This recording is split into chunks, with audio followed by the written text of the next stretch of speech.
Welcome to the ISL Colloquium. We're very happy to have Prateek Jain here. He finished his PhD from UT Austin and is now at Microsoft Research.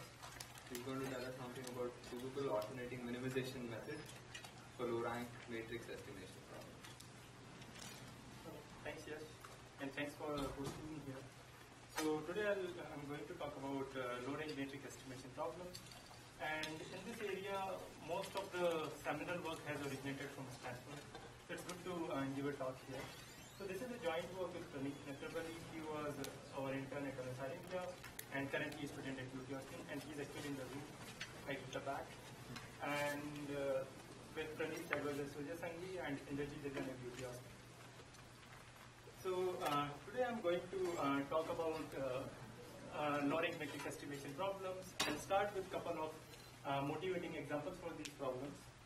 And then I'll briefly discuss alternating minimization methods which have been very popular and empirically successful for such problems. Unfortunately, there has been very little theoretical understanding of this method. So in this work, we have tried to study alternating minimization methods and provide a generic technique under which or using which one can try to say that okay, alternating minimization methods converge to the global optima and at a pretty good rate as well. And finally, we provide certain guarantees for matrix completion, matrix sensing, and some other problems. So let me start with the motivating example from recommendation system. The problem is called low-rank matrix completion. So suppose you have a recommendation system like, let's say like Netflix, which has a bunch of users and bunch of movies. And some of the users have rated some of the movies, and the system is able to gather that information, and that is shown in the yellow. And now the system wants to complete this matrix so that it can recommend good movies to a person which he is most likely to enjoy. So here, obviously, if you do not put any assumption, then the problem is very important because in the unknown ratings you can put whatever number you wish. So one very popular assumption here is that of low rank. And the reason this popular assumption is fairly useful in this setting is because people believe that the way a user rates a movie depends on a small number of features, like what is the age of the user, or maybe what is the genre of the movie. Okay. So now the task would be that assuming that we are given this small number of samples from a low-rank matrix, we want to complete this matrix. Another application comes from this area of signal processing where, let's say, I have a low-rank hidden matrix W star, and I want to take a sketch or observation from this matrix, and using these observations, later on I want to reconstruct this matrix exactly. And the goal will be to use as few measurements as possible. So most of these problems can be written in this generic form where we have a underlying true low-rank matrix, and we take some linear measurements of this matrix specified by this linear operator A, and what we are given is this linear operator A and the measurements B, and the goal will be to recover back W star only using A and B. So this A is a linear operator that maps, let's say, D1 by D2 matrix to a m-dimensional vector, and since it's a linear operator, so without loss of generality, we can assume that it is specified by this m matrices, where now the measurement vector is given by this, where ith component of this vector is given by inner product of AI with W, assuming them to be, let's say, just vectors. Okay. And now the optimization of problem of version of this problem would be that we want to figure out a matrix W whose rank is at most K, and on these for these linear measurements A, W matches B as close as possible. That is, for these linear measurements, W is like W matches W star exactly, or nearly exactly. So this problem for general linear operators is NP-hard. And in fact, one of in our earlier work, we showed that it is NP-hard even to approximate within a logarithmic factor. But in last few years, there have been a lot of work that has shown that actually tractable solutions for this problem can be formulated under certain assumptions. And like popular examples are matrix completion that was done by Emmanuel Candice and Ben Zek, and then RIB-based matrix fencing that was done by Ben Zek and Marie Furlan and Paul. So while trying to solve these individual problems, in some sense the community has come upon 2 or 3 sort of broad approaches that one can try for any low rank estimation problems. So one of the most popular approach has been that of trace norm minimization or nuclear norm minimization. So if you look at this low rank estimation problem, the main issue is the rank constraint. It is a heavily non-convex constraint which we do not really understand that well.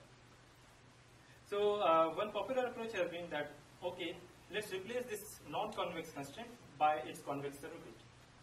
And the tightest possible surrogate is that of nuclear norm.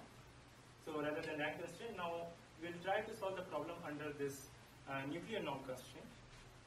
And now nuclear norm is given by sum of singular values of the matrix value. Okay. And now this problem is convex. So one can hope to obtain the global optima of this problem.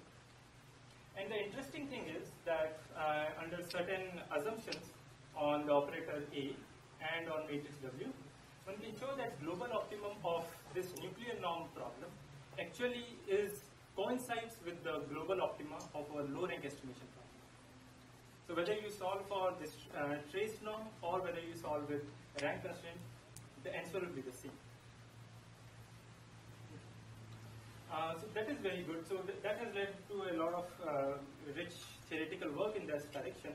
However, there is one issue which is that of computational scalability. That is, this obtained problem, although it's a convex problem, it's a non-smooth problem. And typically, the iterative algorithms that are used to solve this do not have very good rate of convergence. Typically, the rate of convergence is 1 by root epsilon. And furthermore, even the final solution that we obtain is low rank, but there is no guarantee that intermediate iterates can have high rank or not. So what can happen is that finally you get to a solution which is low rank, but intermediate steps can have much higher rank. And finally, each of the steps requires SVD computation. So that is also very interesting. Another line of work that has been very popular in this direction has been that of using projected gradient-based methods for this problem. So since we know that this problem is it's an optimization problem, so what we can do is we can blindly apply projected gradient methods to it. So let's say we start with a W0, which is 0, and then in each iteration, we take a gradient step with some appropriate step size, and then we project back onto this non-convex constraint of rank K. And typically projection onto non-convex constraints is also hard, but luckily in this case, projection onto this rank constraint is easy by using singular value decomposition. So one can use these projected gradient methods for this problem. Now naturally, since these projected gradient methods are solving a non-convex problem directly, you don't know if it will have any convergence at all. I mean, the method might not even converge. And if it converges, there is no guarantee that it will converge to the global. However, under certain conditions, people have been able to show that such method also converges to the global optimum. And in particular, the only known result that I know of is that of RIP-based matrix fencing. So there is a property called restricted isometry property that I'll just tell later. So if you assume that the linear operator A satisfies that property, then the optimal solution, or let's say after capital T iterations, you will have a solution which is at most 1 by T away from the optimal solution. Okay. Sorry, E to the minus T away from the optimal solution. Okay. However, this method's analysis has so far mostly been restricted to this RIP-based matrix sensing. It does not have any guarantees for other problems like matrix completion. And then there has been a third method, which is called alternating minimization, which so far has been used only as a heuristic. And the approach, but the algorithm is very simple. It's very generic and easy to describe. So since we are looking for a matrix W star which is low rank, let's say of rank K, So we can explicitly parameterize it into this bilinear form. That is, we can write W star as product of U and V. Okay? And we can directly try to solve for U and V. Now the rank constraint is not there anymore. The problem is unconstrained. Okay? Unfortunately, the problem is still non-convex jointly in U and V. But the good thing is that individually in U and V, the problem is easy. For example, here, this problem is simple least squares. So what we can do is we can maybe, let's say, fix U and solve for V. So this will give us, let's say, Vt plus 1. And then we fix V and solve for U, and that will give us message rate, and just keep on going like that. Okay. So this method is very easy to describe, and it has enjoyed a lot of empirical success. And there are many good computational advantages to it. For example, one is that each individual problem is easy, and in fact they are least squares problem, and they are embarrassingly parallelizable. So you can use a parallel computer which will solve each of these least squares problem in parallel, and your each iteration is very fast. Okay. And then your storage requirement is only that of storing U and V, so you never go beyond ranking matrices. And it forms a in practice, it seems to work pretty well, and in fact, it forms an important component of the winning entity matrix there. And we also did certain some empirical evaluation of this method in controlled setting, just to see that, okay, suppose let's say the conditions under which nuclear norm minimization works. In those conditions, what happened with this alternative minimization method? And it turns out that even in that condition, in that situation, alternative minimization works pretty well. So, for example, here we on x-axis we vary fraction of the observations, and on y-axis we vary like we see we plot the ratio of success. That is, let's say out of 100 trials, how many times each of these methods succeeded.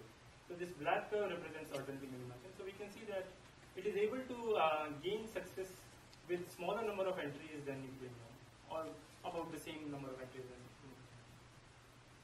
So this, like we saw this pattern again and again, where when we were working on these matrix completion problems, we saw that, okay, alternative minimization almost always works. Even when your nuclear norm minimization assumptions are violated, still it works. So there should be some theory behind it, like why does it work? But it was challenging to analyze it because the overall problem is non-convex, and unfortunately we do not have general techniques to analyze such problems directly. So in this work, what we have done is we tweaked the alternative minimization algorithm a little bit to suit our requirement, and then we were able to give a fairly general technique to analyze this algorithm. So first thing that we do is we take all the measurements that are there, and we partition it into 2t plus 1 partitions, where t is the total number of iterations for which we will run the algorithm. So let's say beforehand we decide that, okay, we are going to run the algorithm for 50 iterations. Then we will partition it into 101 partitions, all the observations. And at each step, then we will provide the algorithm with a new set of measurements. And the reason we want to do it is so that our per step measurements are independent of, or current iterate UT is independent of these measurements.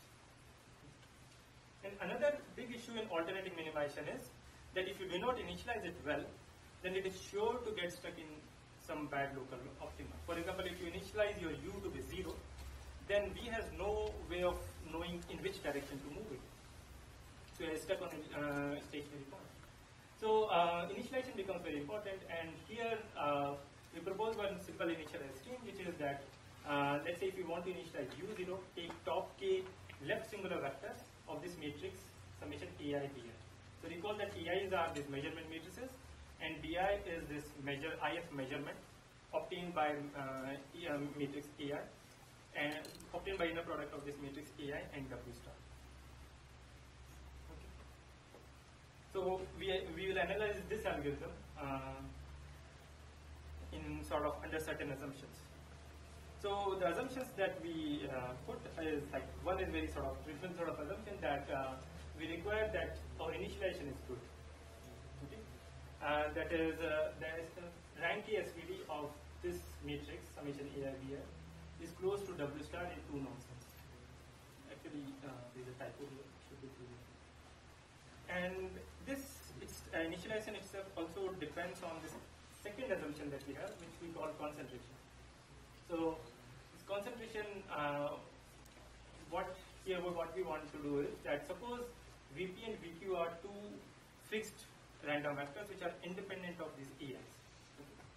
So when we take this summation of AIs over like all the I's, and then in between we have this outer product of VP times VQ transpose, then we want this sum to concentrate to inner product of VP and VQ. So what it intuitively means is that if these vectors were, let's say, along the same direction, then, and let's say they are unit norm vector, then we want this sum to concentrate to identity. And if these vectors were orthogonal to each other, then we want this sum to concentrate to 0.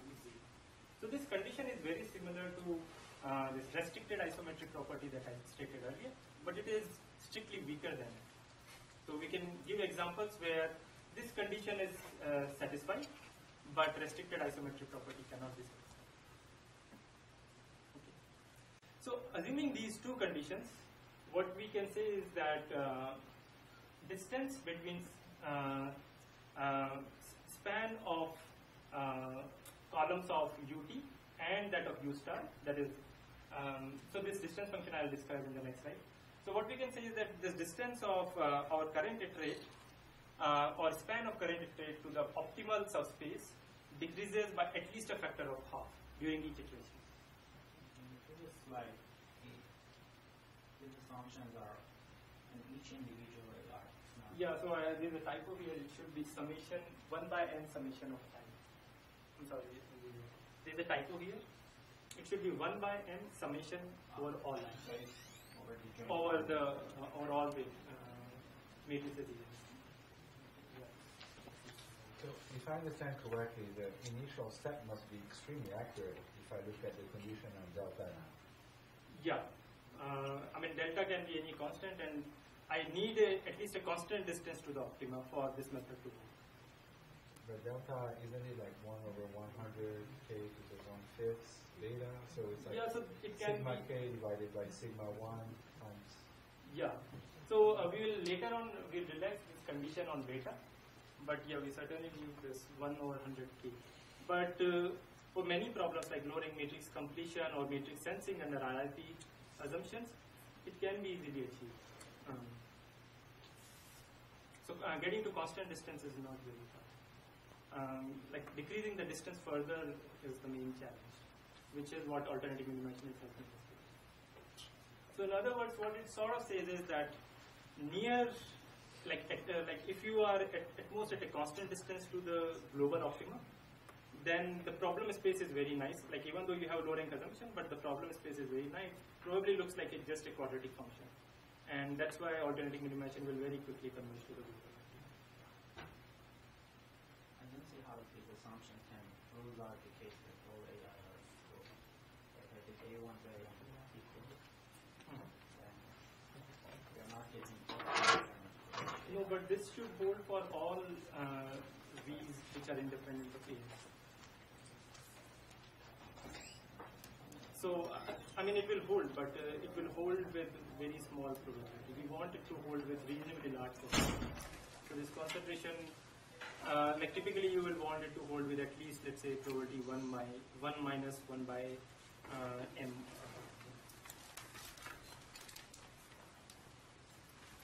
Now in the algorithm, you initialize and then you go through what I want to call a golfing scheme type ID, where you break the measurements so that they're independent. Do you reserve measurements to construct the initial thing and then you do independent stuff, or? Yeah. So that's why we have 2t plus 1 partition. Okay, so that's a plus 1. Yeah. Okay.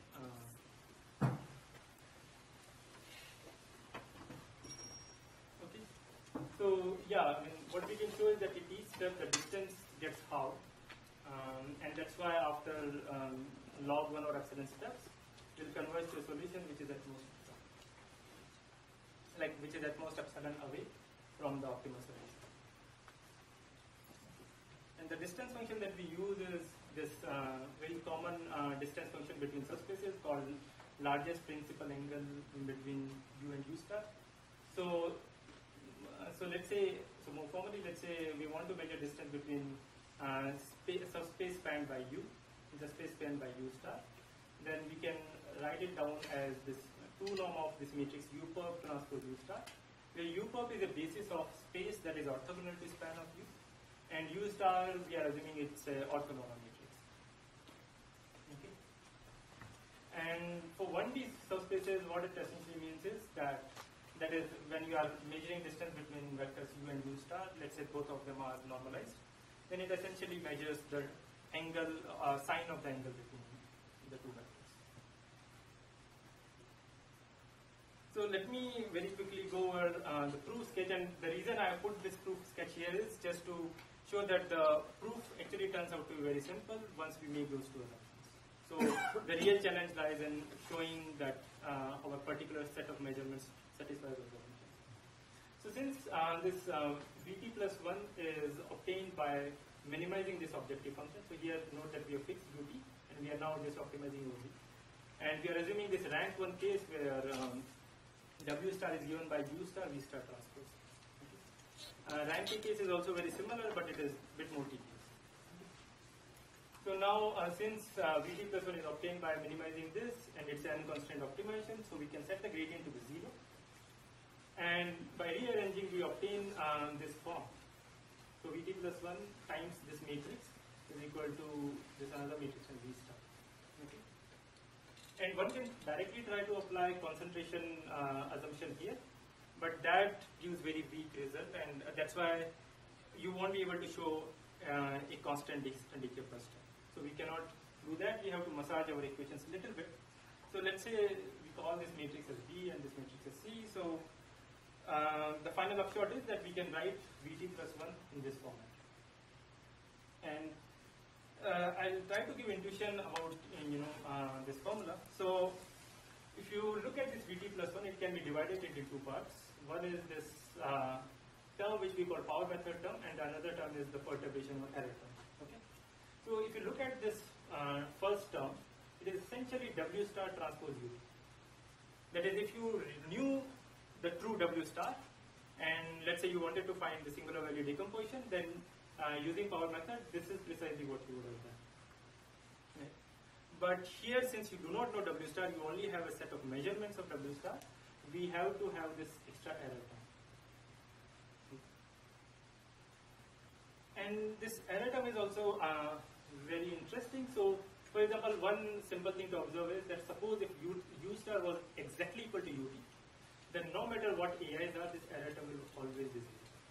That is, if you are already at the optimum, then there is no perturbation, you are doing exact optimum. Okay. And now the goal would be to show that, okay, actually this error term is small, and it is getting smaller as we are getting closer and closer to the optimum. Okay. So let's say if we call this Ut vector as Up, and this another vector is Uq. So if you concentrate on this another vector, what it is saying is, it is just doing projection of U star onto space orthogonal to Ut. And that's why inner product of these two vectors Up and Uq will be 0. And 2 norm of these of the second vector is at most distance between Up and U star. So that's why, using our initial assumption, we can say that the error term will be at most delta times distance between Up and U star. Okay. And then using this bound on the error term, and by using lower bound on Ut, comma U star, which is where we really need the initialization step, we can say that, okay, there will be a decay in the distance between Vt plus 1 and V star.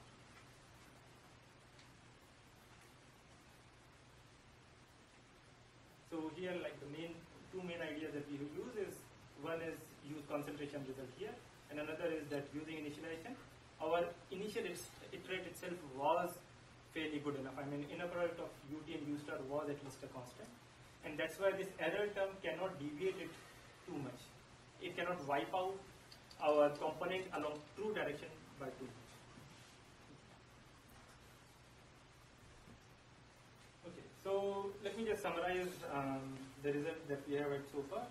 So basically, we tweaked alternating minimization method, and using appropriate initialization, And then what we can show is that this alternative minimization method is essentially a power method but with error term. And then we can bound this error term using the concentration assumption, and that gives us geometric convergence. So now in the rest of the talk, I will discuss a couple of applications of this generic approach and provide our results on two problems. So the first problem that we consider is that of low-rank matrix completion. So here, as I stated earlier, that we assume that there is a true low-rank matrix W star, and we are taking on a small number of linear measurements of this W star. And the linear measurements are of this, that is, this linear measurement operator Aij has at most one non-zero entry at the ijth location which it wants to reveal, and everywhere else it's zero. And here omega denotes the set of known entries or indices of the known entries. Okay. So again, we can try to basically prove this property 1 and 2 that we assumed in our general theorem. And it turns out that if we make these two assumptions, then those hold. So first assumption is that the set of entries are sampled uniformly, and we have at least these many entries. Okay. So the number of entries here depends linearly on D1 and D2, well, except this log term. But it has like k to power 7 dependence on the rank, and then there is the extra term beta to power 6. Here beta is the condition number of the matrix that we want to recover. Okay. So if we have these many samples, and W star is a incoherent matrix, and by incoherent, I mean we can define the incoherence formally, but at the intuitive level what incoherence means is that most of the entries of this matrix are of similar magnitude. Okay. So under these assumptions, by using this initialization analysis by Keishwan, Montanari, and Ong, we can show that the initial, like after SVD, the initial subspace that we obtain is at most constant distance away from the optimal subspace. Okay. And then we can show the decay property by using incoherence of U star V star, which we obtain by incoherence of W star, and we also have to assume incoherence of UT. Okay. So this throws up additional challenge in proof of matrix completion. That is, we have to show that the iterates UT and VT plus 1, all of them are incoherent. And for that, we have to use the special structure of AIs, which are very sparse. Okay, so let me now compare our result, or like our theoretical results for alternative minimization method with trace no minimization. So as I stated earlier, that alternative minimization gets to epsilon accurate solution in log 1 or epsilon steps, whereas typical trace no minimization methods will require order 1 by root epsilon. And each step of alternative minimization is fairly simple. It requires solving least first problem, whereas trace no minimization requires simple decomposition. And then intermediate ranks can be high. And the assumptions under which both the methods have theoretical guarantees are very similar.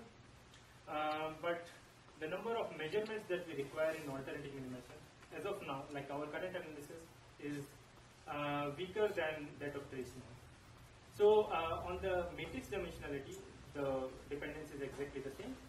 But trace no minimization is this information theoretically optimal k d log d sample complexity, whereas we require sample complexity which is worse in both k as well as has dependence on this condition.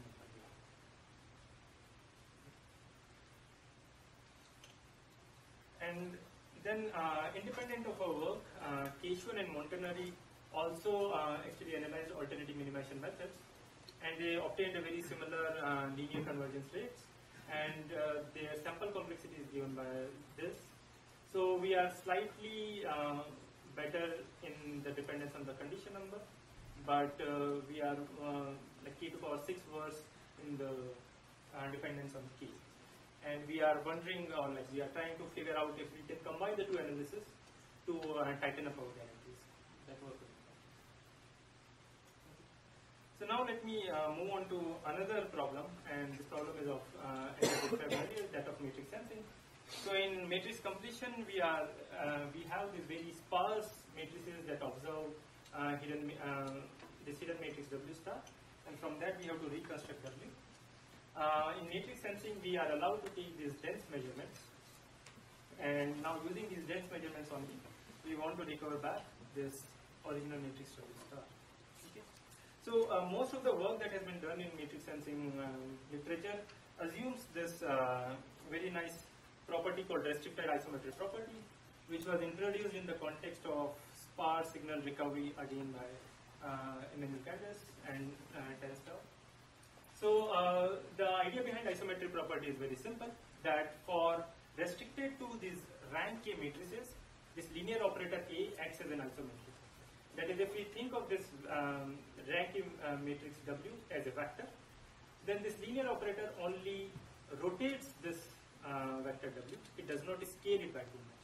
So more formally, length of AW square is at most 1 plus minus delta of the Frobenius norm of W. Okay. And it is fairly easy to to generate such linear operators.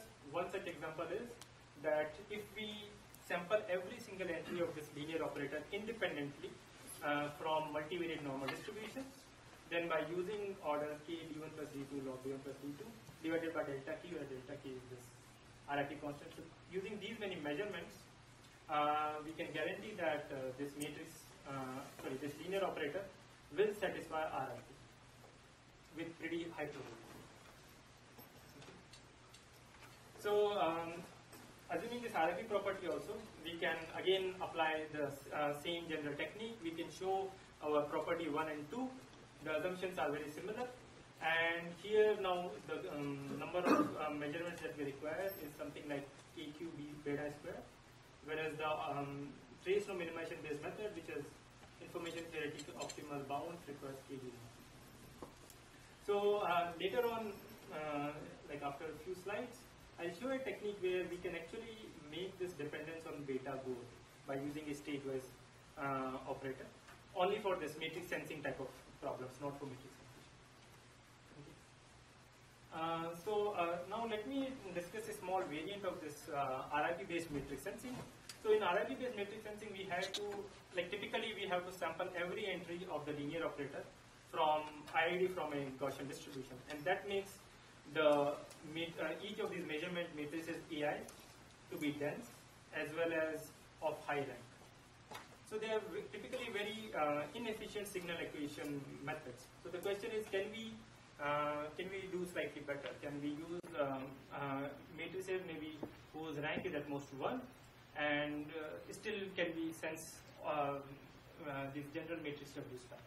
And the answer is yes, again by using our technique.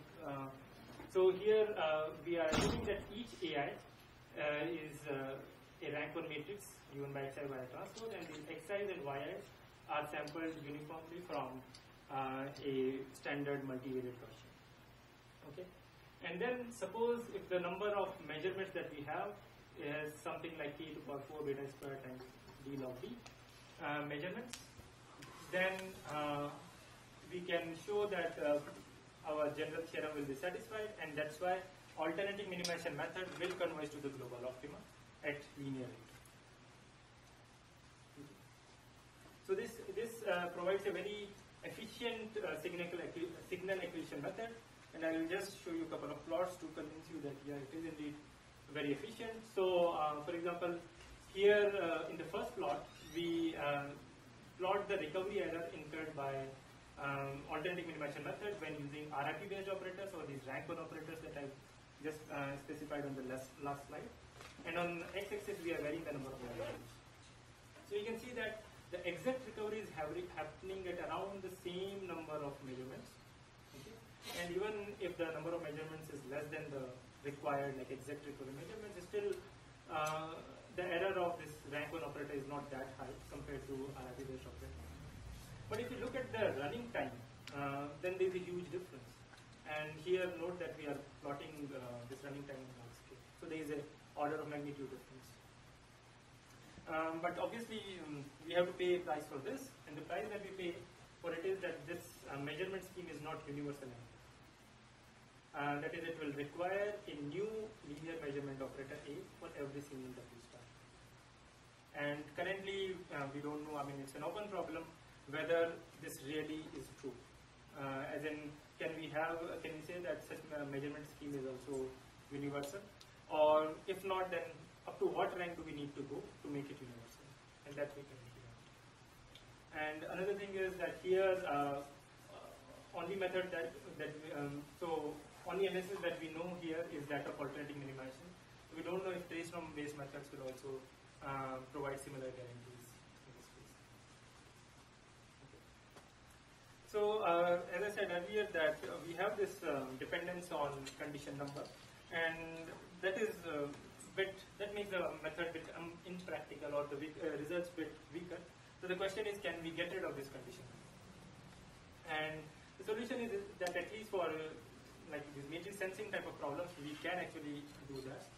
And the idea is very simple. So typically so as I mentioned earlier, that we need good initialization for alternating minimization to work. And the reason this condition number hurts this good initialization is because, suppose let's say I have one subspace which is dominating, and then the other k-1 dimension subspace has very small weight. So any initialization method will tend to only recover this largest subspace, and the remaining it can have large error in the remaining k-1 dimension subspace. Okay, and that's why we might totally lose those that remaining k-1 dimension subspace. So the question is, can we maybe remove this largest subspace so that the problem becomes more well conditioned, and then apply alternating minimization? So one solution that we have been able to give is using a stage-wise procedure here. So at each stage, we'll recover, we'll increase the rank of the recovered subspace. Okay, and what we'll do is we'll recover, let's say, largest subspace. We'll remove it from our measurements, and then the remaining subspace that we have there, the largest component won't be as large. So condition number will get slightly better. So we'll then recover, let's say, a rank 2 subspace or dimension 2 subspace, and so on. So we'll increase or improve the condition number of this matrix W stars slowly by peeling off one subspace at a time. Okay. So this is the algorithm. So here the method that we use to sort of peel off this surface is basically by doing one step of projective gradient onto this R dimension subspace. So our method goes in this k stages, where at each stage we are working with R dimension subspace. Okay, and then using this matrix W, we initialize our U0, we do alternating minimization, and then just go over this stages and everything. Okay, guys. And what we can show is that, okay, as long as this concentration property is satisfied, but now with just 1 by k square, there is no beta term here, then the alternating minimization method will converge to the global optimum. Okay. So in particular, what it means for RIP-based matrix sensing is that our dependence now on beta is removed, and we have k to the power 4 dependence. So still we are kq worse than the information theoretical optimum, but at least the dependence on beta is gone. And similarly for this rank 1 operator, the dependence is k to the power 5. And unfortunately, so far we haven't been able to apply this technique to matrix completion. And the main challenge that comes there is that we need to show incoherence after this step. That is, we need to show that the W matrix that we obtain from this projected gradient step is incoherent. And so far we haven't been able to do it. In fact, if we can show that, then it will kill two birds. So one is to show that this method does not depend on condition number, and another is it will also show that the projected gradient method that I mentioned earlier also converges to the global optimum. So let me now briefly move on to this another line of work that we have been doing. This is also again a low-rank matrix estimation problem, but our approach here is a bit different than what we have done in matrix sensing and matrix completion. So this phase retrieval problem is a well-known problem in signal processing community, and recently it has seen a lot of work, a lot of theoretical results, and most of it is due to Candace and his students. So, so the problem is the following: that suppose we have a signal x star, which let's say can be a complex signal, and we are allowed to take some complex measurements of this signal. Typically, like in practical settings, these measurements can be thought of as basically Fourier basis vectors. And now we are given these measurements, but in the measurements we are only given magnitude of this AI in a product with extra. We cannot see the phase of AI in a product with extra. So phase is hidden from us, we are only given magnitude. And now using this magnitude itself, can we recover back the true signal extra? Okay. So as I mentioned earlier that there has been a lot of theoretical work recently, and most of this work assumes that each of these vector AI is sampled from a multivariate Gaussian distribution. And then one popular approach has been that of phase work. So note that if we just square this yi, then basically yi square is given by this AI transpose extra transpose AI. And we want to recover back this rank 1 matrix, which is positive definite as well, of x star transpose. So the approach suggested by phase drift authors have been to relax xx transpose to a full rank matrix, capital X. But now since we want this matrix X to be low rank, so we will minimize trace norm of this matrix X star, which is essentially just the trace, and where the measurements are satisfied. Okay. And for this program, what one can show is that if the number of measurements is order n, then solving this problem optimally will give back the true vector x star. So this is again on the similar line of work where we have this trace norm relaxation of a rank 1 problem, but the global optima of this problem still matches the true optima of rank problem. Okay. However, again the computational the optimization procedure is computationally expensive, because now rather than working with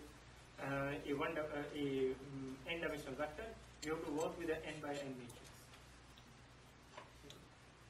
So for this problem, we came up with the alternating minimization approach, but this alternating minimization approach is a bit different than what we have been doing earlier. So here, what we observed was that if we knew the true phase of each measurement, then solving for x is or solving for x star is trivial. I mean, you just have to invert your matrix A, and this matrix A is invertible because we are assuming more samples than the dimensionality, and the matrix is sampled from Gaussian. Now the alternating minimization algorithm will then try to alternate over this vector x and the phase. Like we'll try to estimate the phase, at the same time we'll try to estimate the true vector x. Okay. So here this matrix P is a diagonal matrix whose ith entry denotes the phase of measurement AI transpose x star. Okay. And now the optimization is over both P and x. And the alternating minimization procedure is just simply this, that is at each step we figure out the phase by, or the best possible estimate of our phase of the true vector by computing phase of A times xt, and then xt plus 1 is obtained by solving this least square problem, which is given. And here again the initialization is definitely very important, and that's why the initialization procedure that we use is the largest singular vector of the summation AI, summation overall I, y square AI transpose. And here again the initialization procedure is very powerful. The initialization, like assuming that we have n log cube n measurements, the initialization procedure itself will get us to at least a constant distance, or at most a constant distance to the optimal solution. And now then alternating minimization procedure will take over, and it will decrease the distance to the optimal vector by at least a factor of half at each step. And that's why in just log 1 or epsilon step, the method will converge to the global optimum. Yeah. So, are you using the log factor because of the initialization step? Yeah, mostly it is because of initialization step. And there is one log factor that we lose because we have to sample a new A at every step. So, again, that golfing scheme has to apply here as well, and that is leading us to lose a factor of log 1 or epsilon. So if we want our algorithm to be, let's say, 1 by poly in n accurate, then we'll lose one more log factor.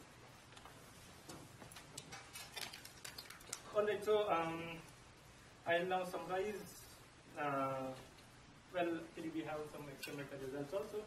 So here we are plotting we are increasing on x-axis, we are increasing the dimensionality of the vector that we want to recover, and on y-axis we are plotting sample complexity that we obtain by averaging over 100 runs. So this magenta color or pink color curve is alternating minimization but with random initialization, and we can see that the sample complexity of this method is much larger than sample complexity of these other methods. One is phase lift, another is phase cut, and both of these use this lifting ID, and then this alternating phase method that we propose with appropriate initialization. Okay. And here is the running time of these algorithms. So here we can see that on log scale, this alternating minimization method is able to obtain the optimal solution very quickly, whereas phase lift and phase cut are not able to scale to very large dimensional problems. So let me now summarize the talk. So basically, we looked at this lowering matrix estimation problem. We are given these linear measurements. We want to recover matrix W, and we want rank of W to be at most K. And one popular approach has been to use trace norm here, trace norm like using trace norm based relaxation here. But the issue is that the obtained optimization problem is non-smooth and does not scale that well to large-scale data sets. And another approach that has been very successful has been that of alternative minimization, and it is computation efficient but prone to local minima. But by giving it a proper initialization and by making certain assumptions of the linear operator, we can show that alternative minimization converges to the global optima at a very fast rate. And we provide results for matrix completion as well as matrix sensing. And for matrix sensing, in fact, we are able to give the stage-wise algorithm, which removes dependence on condition number as well. Okay. As for future work, still like our method has this worse scaling, worse dependence on K factor in the sample complexity bound. So we want to get to the information theory optimal bounds there. And for matrix completion, still this dependence on condition number is there. So that we want to work on. And then finally, we believe that some of our techniques can be applied to some other problems like robust PCA and maybe to non-negative matrix calculation. So, yeah.